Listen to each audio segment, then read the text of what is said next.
میرا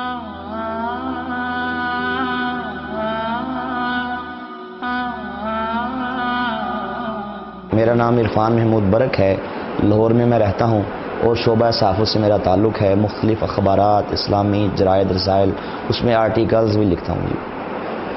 ہمارے خاندان میں جو قادیانیت کا جو سلسلہ ہے وہ میرے دادا سے شروع ہوا۔ بچپن کے زمانے میں انہوں نے قادیانیت کو قبول کر لیا۔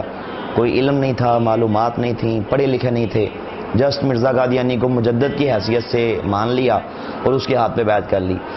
اب قادیانی میرے دادے کو نعوذ باللہ صحابی رسول کہتے تھے، کیونکہ ان کا مذہبی عقیدہ ہے کہ جس کسی نے مرزا قادیانی کو مرزیت کی حالت میں دیکھ لیا، اس پہ ایمان لے آیا، تو وہ کہتے ہیں کہ نعوذ باللہ وہ صحابی رسول کے درجے پہ فائز ہو جاتا ہے۔ تو میں نے بھی اسی ماحول میں آنکھ کھولی۔ میرے دادے کو لوگ دور دور سے دیکھنے کے لیے آتے تھے۔ ہمارا خالصتاً ایک مذہبی گھرانہ احمدیت کے حوالے سے مشہور تھا، ہمیں ایک مخلص احمدی کے طور پہ جانا جاتا تھا۔ تو اسی گھرانے میں میں نے بھی آنکھ کھولی۔ جب شعور کی آنکھ کھولی تو گردونواں میں نے سارا یہی قادیانیت کا ماحول دیکھا۔ اس میں یہ تھا کہ کافی وجوہات تھیں جو میرے قبول اسلام کے لیے کارگر ثابت ہوئیں۔ اس میں سمجھتا ہوں کہ ہمارے اہل محلہ کا رویہ وہ بڑا اہمیت کا حامل ہے، کیونکہ بچپن کے زمانے میں اکثر ہمارے محلے والوں سے یہ بات سنتا کہ وہ ہمارے بارے میں کہتے کہ آپ لوگ جو قادیانی ہیں، احمدی خود کو کہتے ہیں، آپ مسلمان نہیں ہیں۔ تو میں سوچتا کہ جب ہم کلمہ وہی پڑھتے ہیں، نمازیں وہی پڑھتے ہیں، روزے رکھتے ہیں، سارے دین اسلام کو مانتے ہیں، قرآن کو مانتے ہیں، احادیث کو مانتے ہیں، تو پھر کیا وجہ ہے کہ یہ لوگ ہمیں مسلمان ماننے کے لیے تیار کیوں نہیں ہیں؟ ہمارے اہل محلہ ہمارا بائیکاٹ کرتے، اگر ہمارے محلے میں کوئی تقریب ہوتی خوشی کی، اس میں ہمیں مدعو نہ کیا جاتا، کسی بھی قسم کے معاملات میں ہمیں ہماری مداخلت جو ہے وہ اس کو برداشت نہ کیا جاتا۔ تو ایک تو یہ میرے ذہن میں ایک بات کلک کی کہ کیا وجہ ہے کہ یہ لوگ باوجود اس کے کہ اس میں بڑے بڑے نیک لوگ ہیں، جسٹ اگر بات ہوتی ہمارے محلے کے لوگوں کی، سوچا جا سکتا تھا کہ اس میں ان کی کوئی ذاتی رنجش ہے، کوئی بات ہوتی ہمارے جناب علاقے کی، سٹی کی، پاکستان کی۔ لیکن جب میں نے اس پہ تحقیقات کی تو پتہ یہ چلا کہ صرف ہمارے پاکستان کے علمائی مرزائیوں کو کافر نہیں کہتے، بلکہ پوری دنیا کے تمام علماء بشمول امام کعبہ مسجد نبوی شریف کے جو امام ہیں، غرض کہ پوری دنیا کے تمام مسلمان قادیانیوں کو مسلمان نہیں سمجھتے اور انہیں کافر سمجھتے ہیں۔ تو میں یہ سوچتا کہ آخر کیا وجہ ہے کہ کیا یہ لوگ قرآن نہیں پڑھتے؟ کیا یہ علماء احادیث نہیں پڑھتے؟ کیا ان کو یہ نہیں پتا کہ جو دل سے کلمہ پڑھے تو آپ اس کو مسلمان سمجھیں؟ لیکن یہ ہمارے اہل محلہ کا رویہ اور میری یہ سوچ علماء کے بارے میں، پوری دنیا کے علماء کے بارے میں مجھے ایک شاہراہ پہ گامزن کر گئی۔ وہ یہ تھی کہ میں نے سوچا کہ میں کیوں نہ ایک بار مرنے سے پہلے تحقیقات کروں، پڑھوں مرزائیت کی حقیقت کیا ہے۔ میں جس خود کو اس لیے قادیانی کہتا ہوں، احمدی کہتا ہوں کہ میرے گھر والے اگر وہ ہندو ہوتے تو میں بھی بتوں کو رام رام کرتا، اگر وہ عیسائی ہوتے میرے گلے میں بھی سلیب ہوتی، وہ سکھ ہوتے میرا مذہب بھی سکھزم سے ہوتا۔ تو مجھے ایک بار پڑھنا چاہیے، تحقیقات کرنی چاہیے، دیکھنا چاہیے اصل حقائق کیا ہیں۔ تو الحمدللہ یہی سوچ جو تھی مجھے اس طرف لے گئی، تحقیقات کی شاہراہ پہ میں گامزن ہو گیا۔ میں نے اس سلسلے میں چناب نگر سابقہ ربوہ سے قادیانیوں کی ساری بکس منگوائیں، ان میں مرزا قادیانی کی اپنی بکس تھیں۔ یہاں میں کہ یہ بھی عرض کرنا چاہتا ہوں، میں قادیانیوں کو ایک میسج بھی دینا چاہتا ہوں اسی اپنے قبول اسلام کے اس واقعے کے اندر ہی، کہ انبیاء علیہ السلام کتابیں نہیں لکھتے۔ 1,24,000 کم و بیش انبیاء علیہ السلام جتنے بھی دنیا میں تشریف لائے، کسی نبی نے کتاب نہیں لکھی، بلکہ انبیاء پہ تو کتابیں آسمان سے نازل کی جاتی ہیں اللہ پاک کی طرف سے، خود سے انبیاء رائٹر نہیں ہوتے۔ تو اگر کوئی قادیانی میری بات یہ سن رہا ہے تو میں اسے دعوت اسلام دینا چاہتا ہوں کہ مرزا قادیانی نے اپنی زندگی کے اندر 84 کتابیں لکھی ہیں، جن کو مرزائیوں نے روحانی خزائن کے نام سے پرنٹ کی ہے۔ تو خیر میں نے ان کتابوں کو پڑھا، دیگر جو قادیانیت کی جو بنیادی کتابیں ہیں ان کو پڑھا، تو ان کو پڑھنے کے بعد اس نتیجے پہ پہنچا کہ اس کائنات کے اندر یہ سب سے بڑا کفر ہے، سب سے بڑا دجل ہے، سب سے بڑا فریب ہے، جو کہ اسلام کے روپ میں مسلمانوں کو گمراہ کرنے کے لیے انگریز نے باقاعدہ پلاننگ کے ساتھ یہ سارا اس کا فتنہ شروع کیا۔ تو الحمدللہ اللہ پاک کے فضل و کرم سے میں حقیقت تک پہنچ گیا۔ اللہ پاک کا مجھ پہ خاص ایک فضل و کرم ہوا، اور میں سمجھتا ہوں کہ میرے قبول اسلام کے حوالے سے در حقیقت جو بیس تھی، بنیاد تھی، وہ میرے بچپن کے زمانے میں دیکھا وہ مبارک خواب تھی کہ جس خواب کے وسیلے سے رب کائنات نے میری آنکھیں کھولی۔ تو میں سمجھتا ہوں کہ وہ بھی آپ کے سامنے میں عرض کروں کہ وہ خواب میں نے کیا دیکھا۔ اس کے بعد میری کیا فیلنگز تھیں. میں نے بچپن کے زمانے میں دیکھا کہ نبی پاک صلی اللہ علیہ وسلم ہمارے محلے میں تشریف لاتے ہیں تو پیارے آقا کے مبارک ہاتھوں میں ایک پھلوں کا تھال پکڑا ہوتا ہے, اس میں بہت سے پھل ہوتے ہیں. تو نبی پاک صلی اللہ علیہ وسلم آپ پھل تقسیم فرما رہے ہیں, لیکن جب آپ تقسیم فرماتے فرماتے ہماری گلی میں تشریف لاتے ہیں تو پیارے آقا صلی اللہ علیہ وسلم ایک مرزائیوں کے مکان سے پچھلے مکان کے پاس رک جاتے ہیں, آگے تشریف نہیں لاتے, قادیانیوں کے گھر میں نہیں جاتے, ان کو پھل نہیں دیتے. میں سارا منظر دیکھتا ہوں, پریشان ہو جاتا ہوں کہ سرکار آگے تشریف کیوں نہیں لا رہے. لیکن جیسے ہی میرے کریم آقا صلی اللہ علیہ وسلم مجھ ناچیز کی طرف دیکھتے ہیں, الحمدللہ نگاہ کرم فرماتے ہیں تو آپ تبسم فرما دیتے ہیں. اس کے بعد الحمدللہ میری آنکھ کھل جاتی ہے. آنکھ کھلنے کے بعد میں نے سارا یہ خواب میرے ذہن میں گھومتا ہے. کچھ عرصے بعد جب میں تحقیقات کرتا ہوں, ساتھ اس خواب کے بارے میں سوچتا ہوں, تو رب کائنات یہ فضل فرما دیتا ہے کہ خواب کے ذریعے سے مجھے یہ ہدایت مل گئی. میں سمجھتا ہوں حقیقت ہی ہے, بنیاد ہی ہے کہ نبی بخش وسلم آپ نے مرزائیوں کا بائیکاٹ کر کے بتلا دیا کہ یہ گمراہی ہے, یہ دجل و فریب ہے, اور آپ صلی اللہ علیہ وسلم کا مجھ ناچیز کی طرف دیکھنا, نگاہ کرم فرمانا, میں سمجھتا ہوں کہ در حقیقت یہی میرے قبول اسلام کا باعث بن گیا الحمدللہ. تو بچپن کے زمانے میں ایک دو میں نے اور بھی خواب دیکھے. ایک بار میں نے مرزا قادیانی کو جہنم کی آگ میں جلتا ہوا دیکھا. اس کے بعد میں نے الحمدللہ اپنے قبول اسلام کا اعلان کر دیا. ساتھ جب میں نے وہ بکس پڑھی مرزا قادیانی کی, ان بکس کے اندر جو مجھے ان کے کفریہ باطل عقائد ملے, اس کے ذریعے سے میری اللہ پاک نے آنکھیں کھولیں. اور وہ عقائد کیا تھے کہ جن کتابوں کے اندر مرزا قادیانی نے نعوذ باللہ رب کائنات کو گالیاں دی تھیں, استغفر اللہ, اللہ پاک کے انبیاء کی شان میں نازیبا کلمات کہے تھے, حضور نبی پاک صلی اللہ علیہ وسلم کی شان میں گستاخیاں کی تھیں, صحابہ کرام کے بارے میں نماز اللہ استغفر اللہ انتہائی غلیظ زبان استعمال کی تھی, امہات المومنین کو گالیاں دی تھیں, اہل بیت اطہار کے بارے میں نعوذ باللہ برا کہا تھا, مکہ مدینہ کو گالیاں دی تھیں, قرآن پاک کے اندر تحریفات کے طوفان کھڑے کیے تھے. تو یہ ان ساری چیزوں کو جب میں نے پڑھا تو الحمدللہ جیسے جیسے میں ان کو پڑھتا گیا ویسے ویسے مرزا قادیانی سے میری محبت, چاہت, ادب کے وہ سارے بخیے ادھرتے گئے. اور آخر ایک دن وہ مبارک دن آیا کہ الحمدللہ یہ سارے تعلق, یہ سارے ادب کچے دھاگے کی طرح ٹوٹ گئے, اور میں نے مرزا قادیانی کذاب پہ لانتے بھیجی, اور الحمدللہ سچے دین اسلام کو میں نے قبول کر لیا. جب میں نے اسلام قبول کیا تو اس کے بعد مجھے ایک فکر تھی, جستجو تھی, اور وہ یہ تھی کہ جو ہمارے گھر والے ہیں, جیسا کہ میرے دادا ابو نے اس کو قبول کیا, اس کے بعد جو ہماری ساری فیملی تھی, خاندان, وہ ایک بھیڑ چال چلتے ہوئے, نہ کسی نے کچھ دیکھا نہ کسی نے کچھ سوچا, وہ اس مرزیت کے اندھے کنویں میں گرتے چلے گئے. تو مجھے یہ فکر تھی کہ میں ان کو کسی طرح سمجھاؤں, ان کو میں قائل کروں, دلائل سے ان کو بتاؤں کہ آپ لوگ گمراہ ہو چکے ہیں, اور آپ کا اگر آپ اسی میں گمراہی میں آپ کی موت ہو گئی تو ٹھکانہ جہنم ہے, جہاں پہ آپ کو کوئی نہیں نکال سکتا, کائنات کی کوئی طاقت, کوئی دولت آپ کو وہاں سے نہیں نکال سکتی. تو یہ فکر تھی کہ کسی طرح میرے پیارے, میرے گھر والے, میرے اپنے وہ جہنم کی آگ میں نہ چلے جائیں. اسی فکر کی وجہ سے میں نے الحمدللہ ان تک دعوت پہنچائی, اسلام کی میں نے ان کو تبلیغ کی, انہیں بتایا کہ جس کو آپ امام مہدی سمجھتے ہیں, مسیح موت خیال کرتے ہیں, ذلی بروزی نبی مانتے ہیں, وہ کائنات کا بدترین کافر تھا, اس کی کیا عادات تھیں, اس کے کیا عقائد تھے, وہ کیا کچھ کہتا رہا, وہ امام مہدی نہیں تھا, وہ مسیح موعود نہیں تھا, وہ ذلی بروزی نبی نہیں تھا, بلکہ وہ سب سے بڑا جھوٹا تھا, کذاب تھا. تو الحمدللہ میں نے اسی فکر کے تحت ان تک جب یہ میسج کنوے کیا تو اللہ پاک کا بڑا احسان ہوا, فضل و کرم ہوا کہ میری پیاری والدہ محترمہ مرحومہ, خدا غریق رحمت کرے, کہ آپ نے اپنی وفات سے 1.5 ماہ قبل الحمدللہ آپ نے باقاعدہ مرزیت پہ لانتے بھیجیں اور آپ نے اسلام قبول کر لیا. اس کے بعد میرے 2 بھائی الحمدللہ ان تک میں نے اپنا میسج کنوے کیا. اللہ پاک کا فضل و کرم ہوا کہ وہ ود فیملیز الحمدللہ انہوں نے بھی مرزیت سے توبہ کی اور انہوں نے بھی اسلام قبول کر لیا.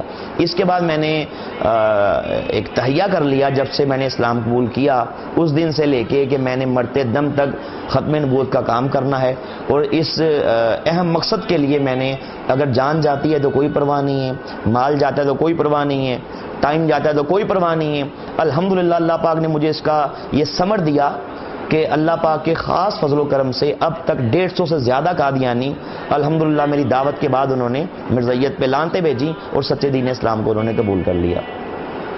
میری والدہ نے الحمدللہ اپنے قبول اسلام کے بعد مجھے یہ وصیت کی تھی کہ اگر میں مر جاؤں تو کوئی قادیانی میرا جنازہ نہ پڑھے. میں مسلمان ہوں, مجھے الحمدللہ مسلمانوں کے قبرستان میں دفن کیا جائے, اور جو جنازہ ہے مسلمان عالم دین پڑھے اور مسلمان پڑھیں. تو ان کی وصیت کے مطابق جب ان کی ڈیتھ ہوئی تو میں نے گھر میں بات کی، ساری برادری ہماری اکٹھی ہو گئی، ایک طرف سارے رشتہ دار تھے قادیانی، تو لیکن میں نے اپنے والد صاحب سے کہہ دیا کہ آپ لوگ مسلمان نہیں ہیں، اور یہ شرعی مسئلہ ہے کہ کوئی بھی قادیانی کسی مسلمان کا جنازہ نہیں پڑھ سکتا، اور میری والدہ کی یہ وصیت ہے، اس لیے آپ جنازہ نہیں پڑھ سکتے۔ خیر انہوں نے کافی زور لگانے کی کوشش کی، قادیانی بلوا لیے، قادیانی گنڈے آ گئے۔ اللہ کا فضل ہوا، میں نے مسلمان دوستوں کو بلایا، علماء کرام تشریف لائے، تو الحمدللہ ہم نے باقاعدہ میری والدہ کا جنازہ ان سے چھینا، ایک مسلمان عالم دین نے ان کا جنازہ پڑھایا، اور مسلمانوں کے قبرستان کے اندر ان کی وصیت کے مطابق الحمدللہ ان کو دفن کیا گیا۔ اسلام قبول کرنے کے بعد میرے گھر والوں کو میرا یہ قبول اسلام کا اعلان بڑا گراں گزرا۔ اب اس مقصد کے حل کے لیے انہوں نے شہر کے بڑے بڑے قادیانیوں کے مربی قادیانیوں کے مبلغ کو کہا جاتا ہے، تو ان کو بلانا شروع کر دیا کہ وہ مجھے گھر آ کے سمجھاتے کہ نعوذ باللہ دنیا کے اندر صرف ایک ہی دین سچا ہے اور وہ احمدیت ہے، باقی سب گمراہی ہے۔ تو اللہ پاک کے فضل و کرم سے ان کے بڑے بڑے قادیانیوں کے مبلغ آئے، ان کے مربی آئے، لیکن چونکہ میری تیاری تھی، میں نے اس کو پڑھا ہوا تھا، تو میرے سامنے ان کا کوئی بس نہ چلتا۔ اس میں ایک میں بڑا ہی دلچسپ واقعہ آپ کے سامنے عرض کرنا چاہتا ہوں کہ ایک بار میرے والد صاحب شہر لاہور کے سب سے بڑے ان کے مربی، ان کو بلا کے لے آئے کہ اس سے بات کر کے دیکھو، یہ تمہیں بتائے گا کہ ہماری جو احمدیت ہے یہ سچ ہے اور باقی سب گمراہی ہے۔ تو جب ہمارے گھر میں آگے وہ بیٹھ گیا، میں نے کہا میری بھی شرط ہے کہ گھر کے باقی افراد بھی ہماری گفتگو کو سنیں گے۔ انہوں نے کہا ٹھیک ہے، یہ تو بڑی اچھی بات ہے۔ جب میں نے مربی سے گفتگو شروع کی تو میں نے اس سے سوال کیا، میں نے کہا مجھے ایک بات بتائیے گا کہ کیا آپ کبھی تھیٹر دیکھنے گئے ہیں؟ کہتا جی تھیٹر دیکھنے تو آوارہ قسم کے لوگ جاتے ہیں، فاسق قسم کے لوگ جاتے ہیں، فاجر قسم کے لوگ جاتے ہیں، لچے لفنگے بدماش عیاش قسم کے لوگ جاتے ہیں، شرفاء وہاں پہ نہیں جاتے، نیک لوگ وہاں پہ نہیں جاتے، متقی لوگ نہیں جاتے۔ جب میں نے اس کی یہ بات سنی تو میں جڑ سے اٹھا، میرے پاس کتاب تھی، قادیانیوں کی بڑی مشہور کتاب ہے، اس کا نام ہے ذکر حبیب، لکھنے والا ہے مفتی محمد صادق، جو مرزا قادیانی کا قریبی مرید تھا اور جس کو نعوذ باللہ قادیانی صحابی رسول کہتے ہیں۔ وہ میں کتاب اٹھا کے لے آیا، میں نے کہا جی مربی صاحب بتائیے گا یہ کتاب آپ کی ہے؟ انہوں نے کہا جی ہماری ہے۔ لکھنے والا مرزا صاحب کا مرید ہے؟ کہتے جی مرید ہے۔ آپ کے چندوں سے پرنٹ ہوئی ہے؟ جی ہم نے پرنٹ کی ہے۔ میں نے کہا اس کے اندر صفحہ 18 میں نے کھول کے پڑھنا شروع کیا، اس میں لکھا ہوا تھا، مفتی محمد صادق کہتا ہے کہ ایک بار میں تھیٹر چلا گیا جو مکان کے قریب ہی تھا، اور تماشا ختم ہونے پر 2 بجے رات کو واپس آیا۔ صبح منشی ظفر احمد صاحب، یہ بھی قادیانی، انہوں نے مجھے دیکھ لیا جب موجودگی میں، کہا کہ اچھا مرزا صاحب کے مرید بھی ہو، تھیٹر بھی جاتے ہو، تمہاری مرزا صاحب کے پاس جا کے شکایت کروں گا۔ آگے لکھا ہے کہ جب وہ مرزا صاحب کے پاس پہنچا، جا کے شکایت کی کہ مفتی صاحب رات کو تھیٹر چلے گئے تھے۔ اب منشی ظفر احمد کا تو یہ نقطہ نگاہ تھا کہ یہ غلط اس نے کیا، لیکن آگے وہ کہتا ہے کہ مرزا صاحب نے جب سنا تو آپ نے فرمایا کہ ایک بار تو ہم بھی گئے تھے۔ میں نے مربی سے سوال کیا کہ مربی صاحب آپ نے کہا کہ تھیٹر دیکھنے آوارہ لوگ جاتے ہیں، تو آپ کا مرزا قادیانی پھر آپ نے خود ہی کہہ دیا آوارہ ہے، تھیٹر دیکھنے متقی لوگ نہیں جاتے، پھر آپ نے خود ہی کہہ دیا کہ آپ کی مرزا صاحب متقی نہیں ہے۔ اب کجا کہ میری وہ اس بات کا جواب دیتا، اس نے ایک چھوٹی سی بات کی کہ جی آپ آگے پڑھیں، آگے لکھا ہوا ہے کہ تاکہ معلوم ہو کہ وہاں پہ کیا ہوتا ہے۔ ان کا آپ نے درمیان کی بارہ لے لی، آگے پیچھے سے نہیں پڑھا۔ میں نے کہا مربی صاحب مجھے ایک بات بتائیے گا معذرت کے ساتھ، میں آپ کے سر پہ 100 جوتے مارتا ہوں تو آپ کہیں گے یہ کیا؟ میں کہوں گا مربی صاحب تاکہ معلوم ہو کیا ہوتا ہے، دنیا کے سارے چور چوری کریں، جج کے سامنے پیش ہوں، کہے چوری کی، کہے جی کی، تاکہ معلوم ہو کیا ہوتا ہے۔ کوئی شخص کسی کو ناحق قتل کر دے، پوچھے جج کیوں کیا، کہے تاکہ معلوم ہو کیا ہوتا ہے۔ دنیا کا سارا نظام بھی خراب ہو جائے گا نا اس طرح۔ تو میں نے کہا یہ تو کوئی آپ کی دلیل نہیں، جب اللہ اس کے رسول نے روک دیا ایسی جگہوں کے پاس بھی نہیں جانا، تم جس کو نبی مانتے ہو وہ پھر کیوں گیا؟ تو اللہ کے فضل سے وہ وہاں سے بھاگا۔ الحمدللہ اس کا ہمارے گھر میں بڑا اثر ہوا، ہلچل پیدا ہو گئی، ہمارے گھر کے باقی افراد سوچنے پہ مجبور ہو گئے۔ لیکن یہ تھا کہ ساتھ ساتھ میرے باپ نے مجھے ایک طرف سے تو یہ ذہنی ٹارچر یہ کیا، ساتھ ساتھ قتل کی دھمکیاں، جائیداد سے آگ کرنے کی دھمکیاں، گھر سے نکالے جانے کی دھمکیاں، سائیکل چھین لی، کالج کی فیس روک لی، غرض کے جتنے بھی وہ اپنی طرف سے ریاکشن کر سکتا تھا انہوں نے کیا، کہ ان کی کوشش تھی کہ کسی طرح یہ دوبارہ قادیانی ہو جائے۔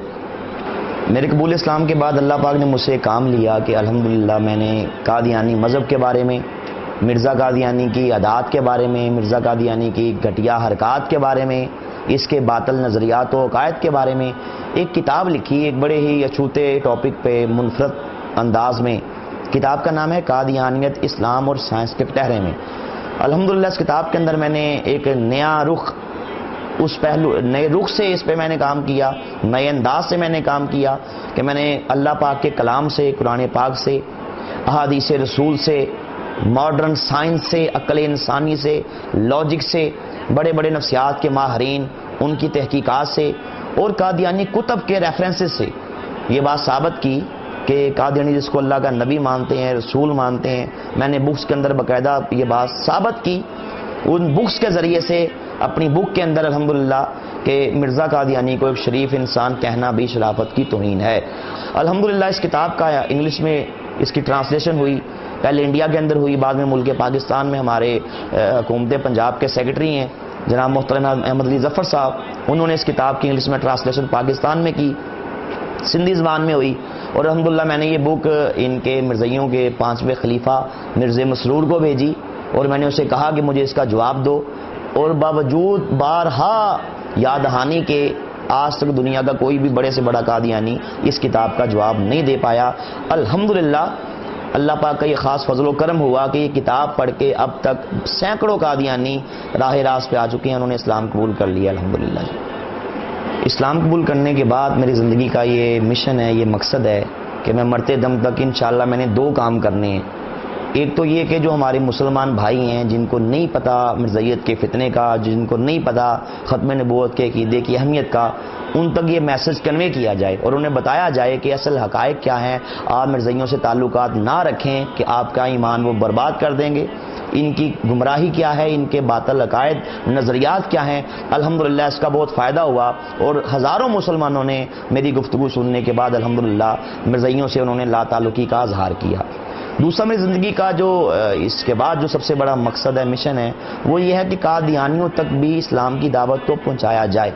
میں اپنے مسلمان بھائیوں کو ایک میسج دینا چاہتا ہوں اور وہ یہ ہے کہ مرتے دم تک نبی علیہ السلام کی ختم نبوت پہ ایمان رکھیں، اس کا دفاع کریں، عزت رسول کا پہرا دیں.